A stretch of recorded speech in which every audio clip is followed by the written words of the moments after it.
controversy surrounding the Aljamain Sterling vs PT on 2 fight is one that has gripped the world of mixed martial arts since their first encounter. The rematch, which took place on a high-profile UFC card, was expected to settle the score between two of the top bantamweight fighters in the world. However, what unfolded in the octagon only added more fuel to the fire of an already contentious rivalry. To fully understand the controversy surrounding this fight, we must first revisit the initial meeting. In their first bout, which took place at UFC 259, Sterling and Yan clashed for the UFC Bantamweight Championship. This fight ended in a controversy when Yan, seemingly ahead on the scorecards, delivered a legal knee strike to down Sterling in the fourth round. The referee Mark Smith deemed the knee illegal as Sterling had one knee on the canvas and he was unable to continue. As a result, Sterling was declared the winner via disqualification, becoming the new Bantamweight champion. The victory was marred by controversy. The Sterling vs Yan 2 controversy has left the MMA community divided.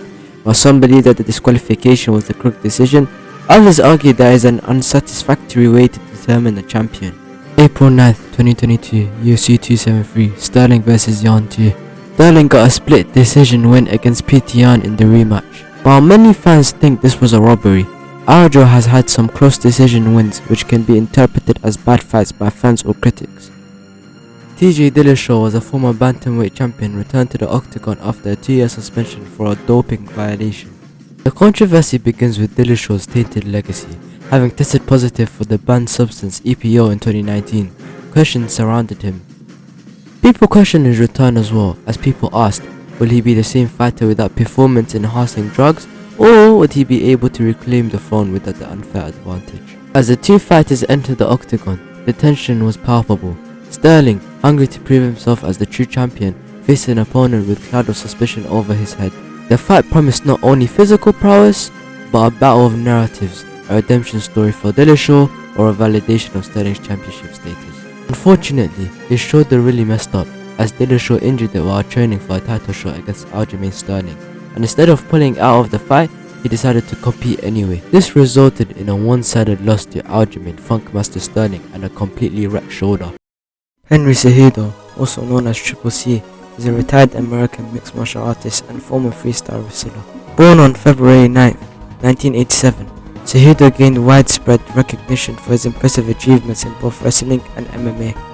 In MMA, Cejudo competed in the flyweight division and the bantamweight division. He joined the UFC and eventually became the UFC flyweight champion by defeating Demetrius Johnson in 2018, ending Johnson's long reign. Cejudo later added the UFC Bantamweight Championship to his collection by defeating Marlon Moraes in 2019. Cejudo announced his retirement from MMA in May 2020, leaving the sport at the peak of his career.